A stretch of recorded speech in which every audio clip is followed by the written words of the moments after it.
Thank you for joining us on this Sunday evening as we open our Bibles and study the Word of God. Tonight I want to talk about you are being watched. I am not sure that we recognize how many people watch us. And as we discuss this lesson today, I want to mention specific classes of people that are watching us, and from that to draw some lessons that might be helpful to all of us. Too many times we can just get tunnel vision on ourselves, and we think that what we do and what we say and how we present ourselves and where we go doesn't affect other people. But the truth of the matter is, a lot of people know we are Christians. They know what we claim to be, what we're trying to be, and they watch us to see maybe if they want to try it or if they can find something wrong. You remember in Jesus' day, the people of national Israel, the scribes, the Pharisees, the Sadducees, watched him. But they did not watch him to imitate him. They watched him to trap him, to try to find something wrong with him. Paul said in 1 Corinthians 11:1, "Be you imitators of me, even as I am Christ." Imitate me. In Ephesians 5:1, Paul admonished that we are to be imitators of God. And so people, as they see us, will imitate us. And we want to be very careful where we go and what we do and how we present ourselves, because someone's eternity could very well be riding on that. It's a serious matter to be a Christian. I'm not saying by that it makes us gloomy or sad or downtrodden. It really makes us joyous and happy because we're trying to do right. So we're not afraid for people to look at our lives. And if we sin, we are willing to admit we've sinned and to make whatever correction is made. So we're not trying to hide anything in our lifestyles. So today, as we discuss this matter, you are being watched. Think very seriously about some matters that will be involved. In the 39th chapter of the book of Genesis, we come upon the account of Joseph being used to move the family of Jacob out of Canaan into Egypt to keep them away from the idolatrous influences of the Canaanites. In Genesis 37, Joseph, a boy of 17 years of age, is sold into slavery by his brothers. They are envious of him, they hate him, they cannot even speak peaceably to him. And when in obedience to his father, he goes to Dothan to check on them as they're keeping the flocks, they see him coming and they plot first to kill him. Reuben talks them out of that and gets them to throw him into a pit, hoping later to rescue him. But before he has an opportunity to rescue him, a band of Ishmaelites come that way going to Egypt. And Judah suggests that instead of killing him, they sell him. And they sell that 17-year-old boy into slavery to these Midianites, made up of Midianites and Ishmaelites. And they bring him to Egypt and they sell him. And they sell him to the captain of the guard, literally the chief of the executioners. Here's a man that's in charge of what we would call death row, where the king's prisoners go and where many of them never leave alive. And so Potiphar, the chief of the executioners, buys Joseph. In chapter 39, we have that account. 4 times in chapter 39, you have this statement: Jehovah was with Joseph. And Jehovah blessed him. 2 of those statements are in Potiphar's household, and 2 of them are when later he will be cast into prison. But for our study today, look at verse 3 of Genesis 39. And his master, now for our discussion today, here's your key word, Saul. And his master saw that Jehovah was with him, and that Jehovah made all that he did to prosper in his hand. Joseph was a success because Jehovah was with him. But I want you to notice it says his master saw that. You see, Joseph was exerting influence on Potiphar because Potiphar was watching him. He was taking note of how this 17-year-old boy behaved himself, how he conducted himself as a slave.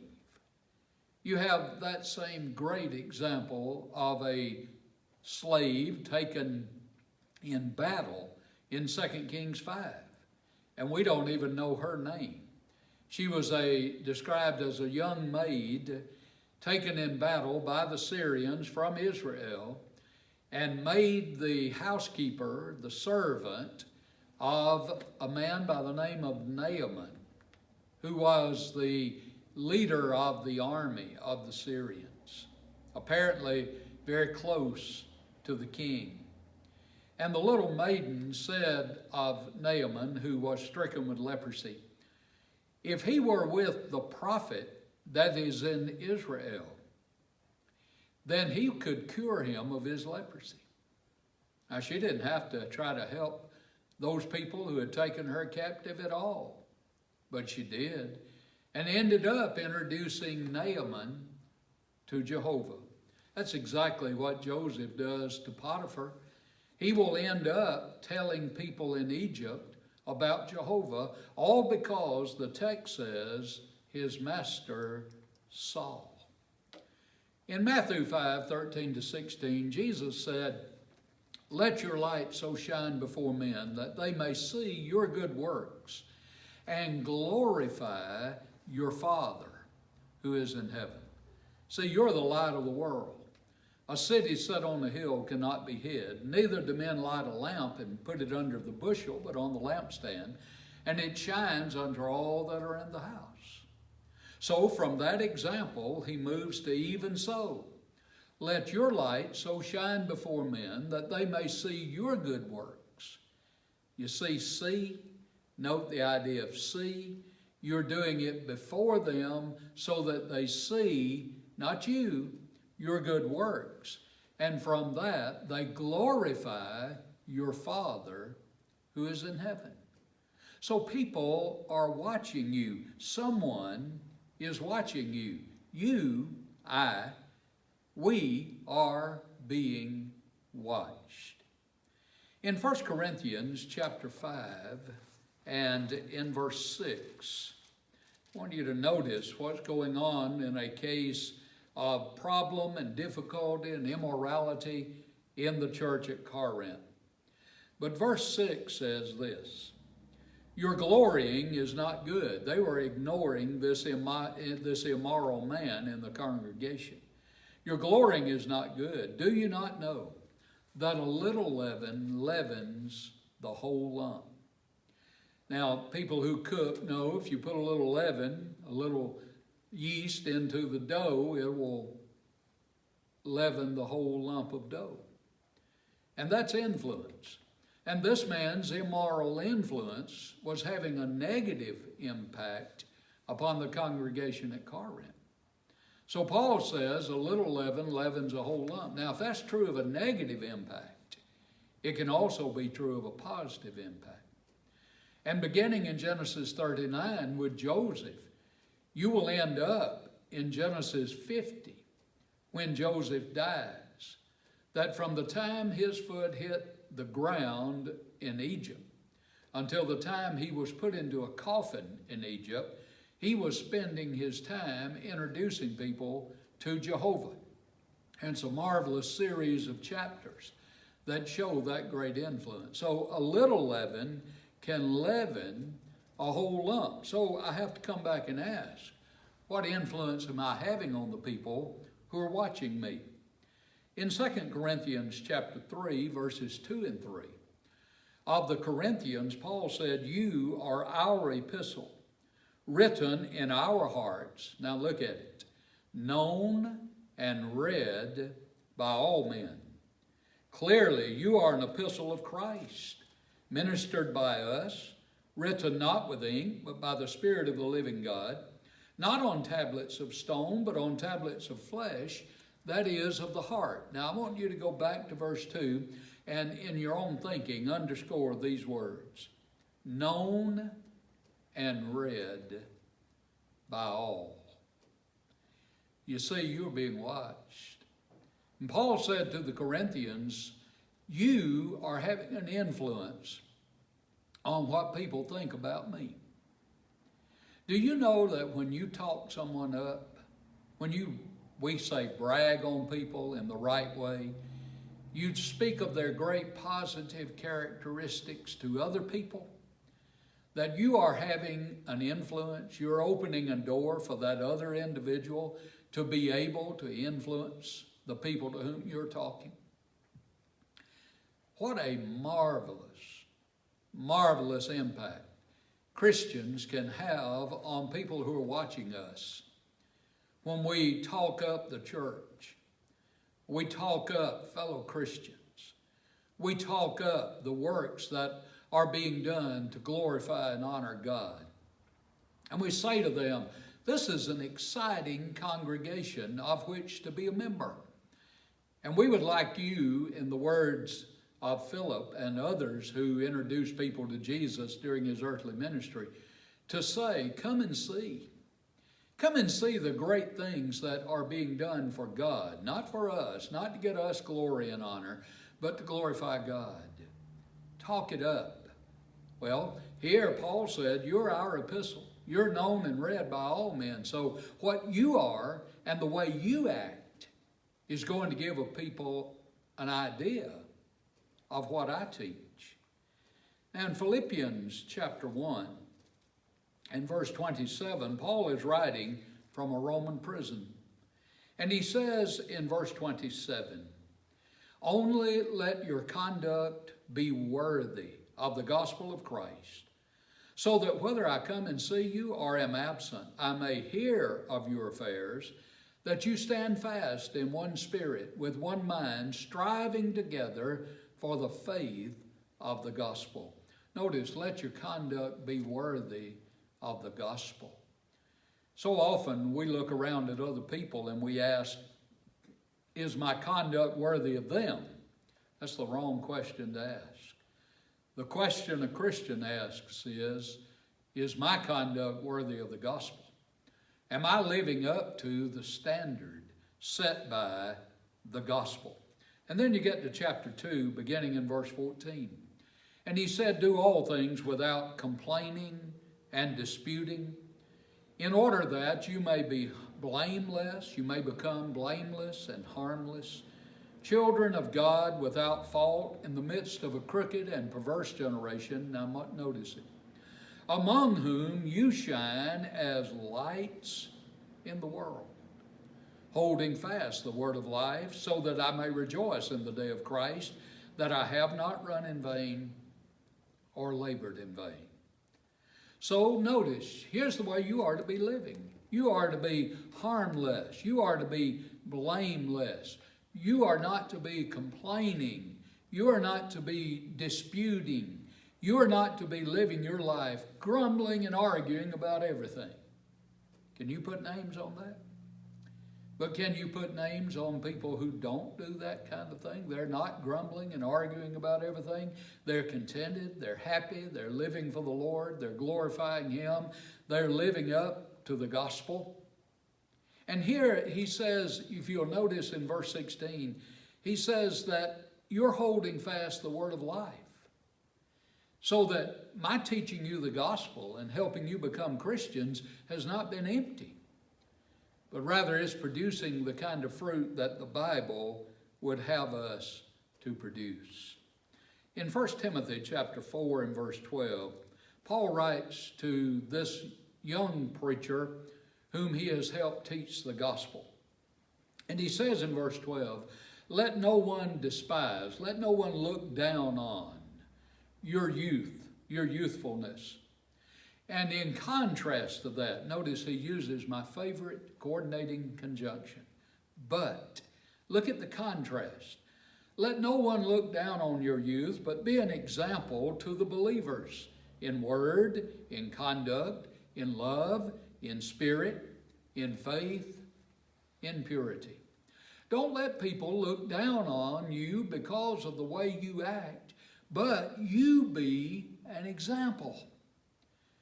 Young people sometimes don't realize their youthfulness can help them to do things they wish they hadn't done in later life. You need to be aware, no matter your age, that your actions have consequences, and your actions influence other people.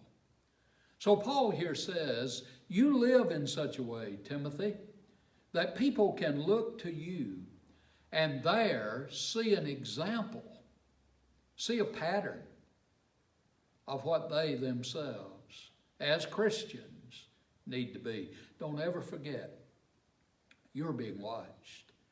Someone said it this way: we cannot live our lives alone, for other lives we touch are either strengthened by our own or weakened just as much. So however we live, we touch other people, and we either strengthen them or we weaken them. So in our study tonight, let us observe, you are being watched. You are being watched by your family. In the 24th chapter of the book of Joshua, and in verse 15, Joshua sets before Israel, before his death, as he's now gotten them into Canaan, a choice.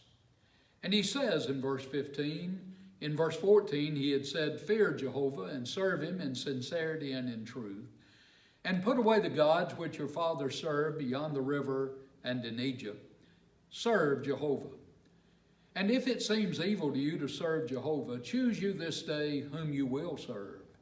And then he references again, the gods which your fathers served that were on the other side of the river, or the gods of the Amorites in whose land you now live or dwell. And then he used my favorite coordinating conjunction. Look at the contrast. Here are the gods which your fathers served on the other side of the Euphrates. Here are the gods of the Amorites in whose land you live, and here's Jehovah.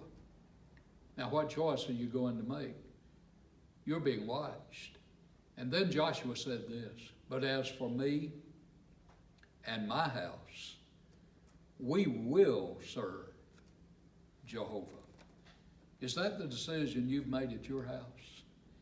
You see, once you've made that decision, as for me and Mrs. Joshua and the little Joshuas, we will serve Jehovah. It doesn't matter what everyone else is doing. Maybe as a child growing up, you heard your parents say something like, everyone else may be doing that, but that's not the way we act at our house. Things are going to be different because we're children of God. We're guided by the Word of God. A friend of mine told me years ago that they were out eating in a restaurant, and he and his wife and children were there. And near them at a table, there was a child who was talking back to his parents and being belligerent, being ugly to the wait staff of that establishment, and just literally creating havoc at that table. And he said, my little boy, and I don't remember the age, he was young at that time, he said, my little boy looked at me and said, Daddy, that would last about 2 seconds at our house. You see, things at our house, because we're Christians, make a difference. So you're being watched by your family.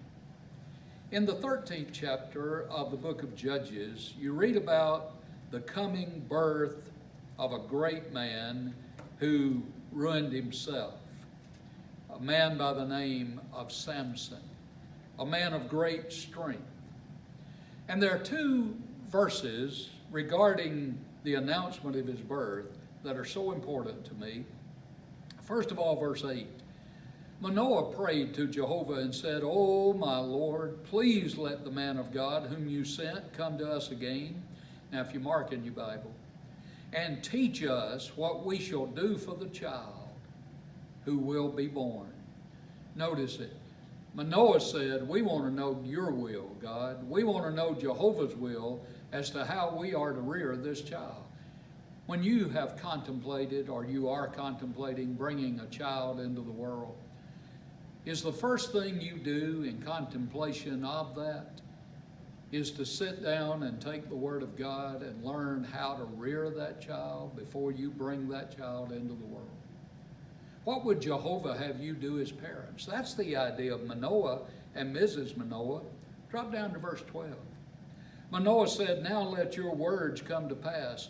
What will be the boy's rule of life and his work? What shall we do unto him? The American Standard Translation says. How are we to guide him? How are we to rule him in his life? How are we to direct him? You see, you're being watched by your family. Sometimes our children imitate us, and we think that's flattery. Sometimes what they do when they imitate us may not be so flattering, and we don't see that we're that way. We don't think we really are. Sometimes when you see yourself on television, for example, you don't think that's the way you really are. But you're getting a picture of what a camera sees. You're getting a picture of what other people are seeing. I remember the first time I heard myself played back on radio. I didn't think that's what I sounded like when we recorded it. But you see, you're influencing people who are watching you out of your family. In Ephesians 5:22 through chapter 6 and verse 4, Paul talks about the relationship between Christ and the church. And he talks about how the husband is to be the head of the wife be in submission to the husband, the children are to obey the parents, and the fathers are to nurture those children in the chastening and admonition of the Lord. Sometimes in your private study, begin at verse 22 of chapter 5, and don't quit reading until you get through chapter 6, verse 4. And get a picture of what a Christian home ought to look like based on the relationship of Christ and the church. The home there is an illustration. The lesson has to do with Christ and the church. But we can learn some very valuable lessons about a Christian home there. You're being watched by your family. In 1 Peter chapter 3, verses 1 to 6, Peter wrote to a woman who was married to a non-Christian, an antagonistic non-Christian husband, that if he wouldn't be won by a study of the Word, he could be won without a word being said. Now, how could she do that? Peter says, by beholding your chaste behavior coupled with fear, your conduct. He won't listen, but he's looking. And you're being watched. The Christian who goes home to non-Christians in that home is being watched. How are you going to react to bad times? How are you going to react when you're angry about things? How are you going to react when good prosperity comes your way? What's your conduct going to be? You see, whatever you do is going to have some kind of an effect on what they think about Christianity. So we need to realize in our lifestyles, you are being watched. I preach against the use of cigarettes and tobacco because I believe the Bible teaches it's sinful so to use it because you're destroying your body. And thus, we see people doing that. But those of us who grew up in my generation, do you remember wanting candy cigarettes so we could have a pack in our pockets like our daddies? And we could have one dangling from our lips like our daddies? And if you go back and watch some of the old shows that I watched growing up, you'll see how much a cigarette played a part in those shows and in the lifestyle, because it was the cigarette companies that were promoting those shows, paying for them to be on the air, and thus they promoted that habit. But have you ever noticed how little children want to do and look just exactly like you do and look? You're influencing your family. And Peter said, you can influence your family to become Christians. A good influence, because you are being watched. In the second place, you're being watched by your friends. In Judges chapter 7, Gideon is leading an army much outmanned against an enemy. Jehovah has trimmed down Gideon's army to 300. And he's going against a very well-equipped enemy. But he tells them what to do, and he divides them and gets them ready. But in verse 17 he said, look at me and do likewise. Watch. And when I come to the edge of the camp, you shall do as I do. I want to look and underscore with you two statements in verse 17. First, look at me and do likewise. Can you honestly say that to your friends? You are saying it by where you go and how you dress and how you present yourself and how you act in their presence. You're saying, look on me and do likewise. The second statement is, you shall do as I do. Can you say that to your friends who are watching you and know that if they take that advice, you are going to lead them to heaven? Can you say, look on me and do likewise, as I do, so do you? Because in 1 Corinthians 11:1, like Paul, you are saying, imitate me as I'm imitating Christ. Is that the way you're living your lifestyle? That you are saying to your people, look, this book guides my life. And I want you to let it guide your life. Let me show you what a difference it's made for me. Look on me and do likewise. Your friends are watching you. In Philippians 4 and verse 9, Paul said to those in Philippi, the things which you learned and received and heard and saw in me, these do, and the God of peace will be with you. Can you say that to your friends? The things you've seen and heard, the things you have learned from me, the things I have presented in your sight, do these, and the God of peace will be with you. Can we say that honestly to our friends? If we can, what a marvelous invitation for them to become Christians and to grow as Christians and to live like Christians and to die Christians and be able to live in eternity. You're being watched by your friends. You're being watched by your enemies.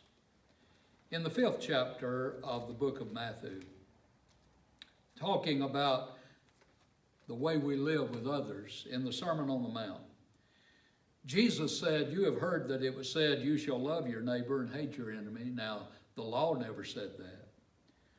And then he used my favorite coordinating conjunction. And notice, he says in verse 44, but I say to you, love your enemies. Pray for those who persecute you. Do good to those who hate you. And pray for those who spitefully use you, in order that you may be sons of your Father in heaven. For he makes his sun rise on the evil and on the good, and sends rain on the just and on the unjust. For if you love those who love you, what reward have you? Do not even the tax collectors do the same? And if you greet your brethren only, what do you more than others? Do not even the tax collectors do so? See, they hated tax collectors. And then he draws this conclusion in verse 48. Therefore, you shall be perfect, complete, just as your Father in heaven is complete. How do you live your life? How do you see yourself being watched by your enemies? Can you out-enemy your enemy and take him to heaven? Certainly not. In Romans 12, 17 to 21, to some people who were being persecuted by their enemies, Paul said, here's how you act as Christians. Repay no one evil for evil. Well, what am I going to do? Take thought for, provide good things in the sight of all men. If it be possible, as much as depends on you, live peaceably with all men. Now, we realize some folks won't let us be at peace with them. But that has to be their problem and their choice, not because I caused it and egged it on. And so I'm going to, as much as people will allow me, to live peaceably with them. And beloved, do not avenge yourselves, but rather give place to wrath. For it is written, vengeance is mine, I will repay, says the Lord. And then he goes back to the Old Testament, to Proverbs 25, 21, and 22, and draws this conclusion. Therefore, if your enemy is hungry, feed him. If he is thirsty, give him a drink. For in so doing, you will heap coals of fire on his head. And then he concluded in verse 21, now look at it. Do not be overcome by evil, but overcome evil with good. You're being watched by your enemies. Peter would write to people who were being persecuted in 1 Peter 2 and 12, having your conduct honorable among the Gentiles, that when they speak against you as evildoers, they may, by your good works which they observe, notice they're watching, glorify God in the day of visitation. You are being watched. And then you're being watched by Satan. In 1 Peter 5, verses 8 and 9, Peter tells these people to resist Satan. Don't let him get the upper hand. Be sober. Be vigilant. Because your adversary, the devil, walks about as a roaring lion, seeking whom he may devour. Resist him, steadfast in the faith, knowing that the same sufferings are experienced by your brotherhood in the world. So here, this adversary, the devil, is seeking to devour them by persecution, by making them suffer for being Christians. Satan's watching us. You remember he was watching Job. God recommended Job 2 times to Satan, in Job chapters 1 and 2. And he said, have you considered my servant Job? He's an upright man. He turns away from evil. He does that which is right. Oh, Satan started making excuses for Job, didn't he? He said, why, no wonder he's so good. You hedged him about. You built a fence around him, won't let anything touch him. Jehovah said, okay, I'll let you touch him. And he does. And he suffers great loss. And in all this, Job sinned not, nor charged God foolishly. Suffered his loss of his children, his livestock, his material blessings. And then Jehovah said a second time, you've considered my servant Job? The devil said, yes, no wonder he's faithful, even though I took away all of his material things and he didn't curse you. If you'll touch his body, he'll curse you to your face. Jehovah said you can touch his body, but you can't kill him. And the devil smote him with boils from the top of his head to the sole of his foot. And he's in misery, seeking to die because it's so bad. But in all this, Job sinned not, nor charged God foolishly. Don't let Satan overcome you.